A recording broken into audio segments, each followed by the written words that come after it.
이게 안 자연스러울 수 있어. 극한에 대한 연습을 시키려고 만든 문제이기 때문에. 근데 자연스럽지 않다라는 말은 아직 극한의 정의가 더 큰 수, 더 작은 수, 더 가까운 수라는 게 아직 와닿지 않은 거야.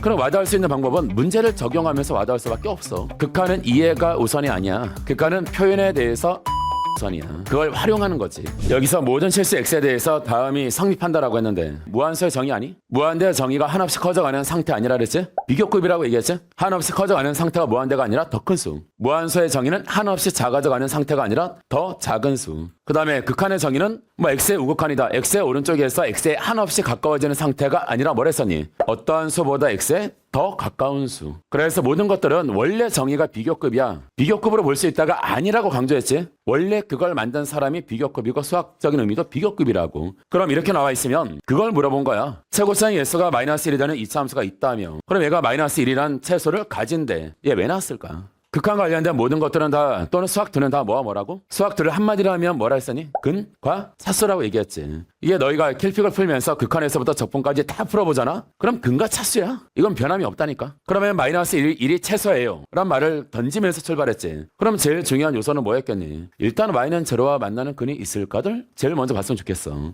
아니 이차함수의 최소가 마이너스 1이래. 이런 그림이잖아. 그럼 마이너스 1보다 위쪽에 y는 제로가 있을 거네. 그래서 y는 제로와 두 점에서 만나네. 어떤 상태로 만날까? 얘네 둘은 교차하면서 만나지 않냐. 그래서 만나는 점이 두 개 있고 둘 다 교차한다라고 하는 걸 얘기해주네. 이렇게 먼저 예상을 하는 건 의미가 있는 것 같아. 그럼 그 다음에 부드럽게 좀 뭔가 넘어가는 게 좀 있거든. 그 다음에 두 번째는 얘는 리밋 h가 0을 향해 가는데 말이야. h분의 절대값에 f의 x 더하기 h가 하나 나와 있고 오른쪽에는 절대값에 fx 더하기 h라고 하는 얘가 하나 나와 있지. 네, 이런 식이 하나 나와 있거든. fx가 0이 되는 점을 그냥 알파라고 한번 해보자. 근데 만약에 a의 값이 여기 있다라고 해봐. 그럼 fa가 0보다 크니 작니? fa가 0보다 크지? 그럼 a의 우극한의 y값은 0보다 크니 작니? 크겠지. a의 자극한의 y값은 0보다 크니 작니? 크겠지. 왜? a의 우극한과 자극한이란 말은 어떠한 수보다 a에 더 가까운 거거든. 그러니까 이런 걸 말하는 거야. 알파가 여기 있었는데 a란 것이 여기 있어. 심지어 말이야 a가 알파의 우극한이어도 그 a의 자극한이 뭡니까? 라고 하면 어떠한 수보다 a에 더 가까운 거잖아. 그래서 a가 알파의 우극한이어도 얘기하는 거야. a가 여기 있어. 알파가 여기 있어. a가 알파를 향해 한없이 가까워지는 상태여도 그치? 그 a의 자극한이 어디냐? 그 알파보다 a에 더 가까운 거. 그래서 더라고 더. 그래서 fa가 양수잖아. 그럼 a의 좌우극한은 당연히 양수일 수밖에 없지. fa가 음수잖아. 그럼 그 a의 좌우극한의 y값은 당연히 음수일 수밖에 없지. 왜? y는 제로가 되는 알파보다 더 a에 가까운 거기 때문에. 요점 1에서의 y값이 양수이면 좌우극한도 당연히 양수고 이 점 1에서의 y값이 음수이면 좌우극한은 당연히 음수인 거야. 그럼 뭐만 고민이냐? a가 정확하게 알파일 때만 고민이야. 왜? 알파일 때 제로잖아. a가 알파이면. 그럼 아무리 가까워도 알파는 아니기 때문에 얘 오른쪽은 양수, 얘 왼쪽은 음수. 이렇게 고민되겠지. 그래서 fa가 양수일 때와 fa가 음수일 때는 전혀 고민스럽지 않은 게 첫 번째, fx가 양수가 되는 영역이었다라고 얘기하지. 얘 양수고 얘도 당연히 양수인 거야. 이해돼? 왜? h는 한없이 작은 값이잖아. 그래서 얘가 양수가 되는 상태에서 매우 작은 양수를 더하거나 매우 작은 음수를 빼봤자 여전히 양수일 거거든. 이해됐지? 그러니까 얘네 둘이 양수가 되는 구간이니까 얘 그냥 없애버리면 얘는 정의가 되네. f'x라고. 그런 다음에 마이너스 1이 하나 딱 정의가 되네. 정의가 돼. 이 문제 왜 만들었겠니? 무한수에 대해서 알아? 이렇게 물어보려고 만든 거야. 자, 이번엔 fx가 0보다 작으면 그럼 이렇게 나와 있을 때 말이야. 이렇게 원래 나와 있을 때 0보다 작잖아? 그럼 a일 때 0보다 작다라고 하면 a의 좌우극한은 무조건 0보다 작아. 원래 y값이 음수면 극한값은 다 음수라고. 또 얘가 음수인데 매우 작은 양수를 더해봤자 당연히 음수라고. 그러니까 여기서는 저 절대값이 없는 거지. 그러니까 극한은 절대값이 애초에 없는 거야 얘들아. 원래 없는 거야 이렇게. 그럼 얘를 정리해봤더니 마이너스 f'x가 하나 나오겠지. h분의 h를 더하니까 1이 나오겠지. 그래서 0이 되지 않는 모든 점들은 다 극한이 존재해. 그러니까 알파와 베타가 아닌 모든 값들은 저 식의 극한을 다 만들어내더라. 그러면 0이 되는 순간에는 어떡하지? 이거거든? 그럼 0이 되는 순간에 대해서 우리가 한번 따져볼 텐데 x가 알파 베타일 때 그럼 h분의 그럼 여기에 절대값의 f의 x 대신 알파라고 한번 생각해보자. 얘하고 근데 마이너스의 절대값의 f 알파는 0이기 때문에 절대값 h하고 이렇게 나와 있는 거네. 근데 알파일 때 썼지만 그 말이 고스란히 베타일 때도 동일한 논리겠지. 자 이렇게 나와 있으면 h가 마음에 드니? 저 자리에 뭐라고 쓰면 절대값 h라고 쓰면 저 극한값을 구할 수 있는데 극한을 구하는 논리 체계는 몇 가지? 세 가지야. 그래프, 연속성, 극한값을 구하는 방법 중에 연속이면 그 점의 y값이지. 그 다음에 세 번째는 극한값을 수렴하는 함수들의 더하기 빼기 곱하기 나누기로 재구성하면 되지. 그럼 얘도 수렴한다라고 알려져 있는 모양으로 재구성하려고. 왜 얘가 h가 아니라 말이야. 이러면 되거든 사실은. 그럼 얘를 만들어냈기 때문에 이렇게 식을 재구성해봤더니 얘도 극한값을 알거든. 우극한은 1, 자극한은 마이너스 1이니까. 그러면 얘는 뭐가 됩니까? 아니 얘가 하나의 절대값으로 묶어져 버리니까 이렇게 나올 거고 F알파가 0이기 때문에 여기다 마이너스 F알파를 써줘도 괜찮지. 얘 마이너스 1이 하나 나와 있는 거고 곱하기 얘가 나온 건데 우극한은 1이고 자극한은 마이너스 1이 되는 놈이겠지.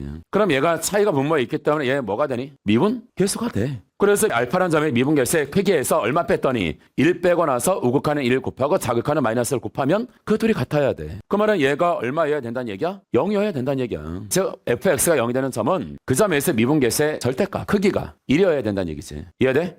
요거야. 그러니까 0이 되는 점인 알파와 베타에서는 미분계수의 크기가 1이었어야 된다고. 얘가 1이고 얘는 마이너스 1이었어야 된다라고 얘기를 해준 거야.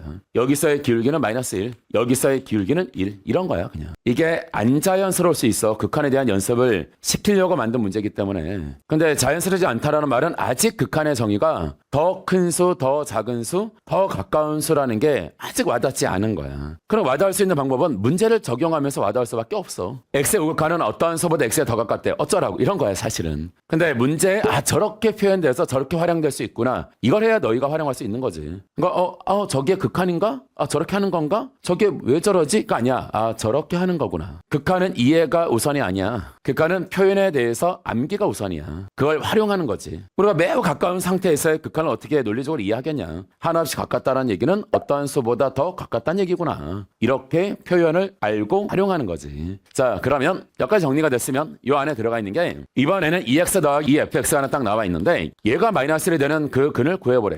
근데 이거 이따가도 한번 얘기하겠지만 비교할 때는 이게 제일 원칙인데 같은 끝끼리 비교하는 거야. 예를 들어서 나랑 얘랑 싸우면 누가 이길까? 뭐 고민하는 것 자체를 날 되게 무시하는 거야 얘들아. 우리 둘이 싸우면 누가 이기지? 고민하지 않아. 너무 당연한 얘기잖아. 물론 내가 맞을 수도 있겠지만 하여튼 그런 느낌이지. 그래서 비교한다라고 하면 기본적으로 양쪽이 같은 급이어야 돼. 그러니까 이런 거 수학적으로 길이가 3인 거하고 넓이가 1인 거하고 어느 게 더 클까? 이거 뭔 소리야. 길이와 넓이는 비교하지 않아. 이해됐지? 근데 길이가 3이란 말은 걔는 넓이가 0니까 그럼 넓이가 3인 게 더 큰 거 아니야? 뭐 이럴 수도 있는 거고. 그런 게 아니라 숫자만 뜯어내면 당연히 3이 1보다 큰 거니까 얘가 더 큰 거 아닙니까? 라고 할 수도 있는 거고. 이거는 정의 내릴 수가 없다고 애초에. 그래서 등호가 나와 있거나 크다가 나와 있거나 작다가 나와 있다는 말은 왼쪽과 오른쪽이 같은 모양이다라고 일단은 생각해 줘야 돼. 그러니까 함수값은 함수값이랑 비교하고 도함수는 도함수랑 비교하고 적분이면 적분이랑 비교하고 이런 거야. 그럼 얘가 나와 있을 때 얘에 대한 고민을 하는 게 아니라 도대체 마이너스 1은 얼마의 y값일까 이렇게 보는 습관을 좀 들여주는 거야. 그럼 그게 얼마의 y값일까? 저 점이 얼마인지는 모르겠지만 마이너스 1이 되는 순간은 요 점 하나밖에 없으니까 얘를 m이라고 하자. 그럼 얘는 m에서의 y값입니다 라고 해서 같아지는 저 정역이 하나밖에 없는 거지. 그럼 이 둘이 같으려면 얘네 둘이 같을 수밖에 없는 거구나. 그럼 얘를 넘겨봤더니 fx가 빼기 x에다가 플러스 2분의 m이라고 하는 이런 식의 모양이어야 되겠다. 이걸 알아낼 수 있는 거지. 근데 이거에 근이 몇 개밖에 없다고. 단 하나밖에 없다고. 얘는 기울기가 마이너스 1인 직선과 fx가 만나는 교점이 단 하나여야 돼. 이참수와 직선이 만나는 점이 단 하나려면 접해야 되는 거지. 그러면 기울기 마이너스 1인 직선이 접하려면 얘를 말하는 거네. 그래서 그 만나는 점이 x가 알파일 때 y가 제로인 점이라고. 그러니까 여기다 알파를 집어넣으면 제로. 따라서 m의 값은 2알파가 되는 거라고. 그럼 그림이 이렇게 그려져 있지? 이 알파, m의 값은 2알파. 그래서 베타가 3알파구나. 그럼 fx를 봤더니 fx가 한 근은 알파가 되는 거고 또 한 근은 3알파가 되는 거야. 최고차의 개수가 얼마인지 몰라. 이제 모르는 미정계수 2개 구하면 되지. 왜? 요 점이 2알파였었는데 그 점의 y값이 마이너스 1이야. 그럼 집어넣어 버리면 마이너스 p 알파의 제곱이 얘 마이너스 1이야. 두 번째 이 점에서의 미분계수가 얘 마이너스 1이거든. 그럼 알파에서의 미분계수가 마이너스 1입니다 이건데 얘 알파에서의 미분계수는 이런 다음에 알파 집어넣으면 되니까 2p 알파가 돼버리겠네. 얘 나눗셈을 이용해서 계산하면 알파 나오고 p가 나오고 이렇게 정리가 되겠지.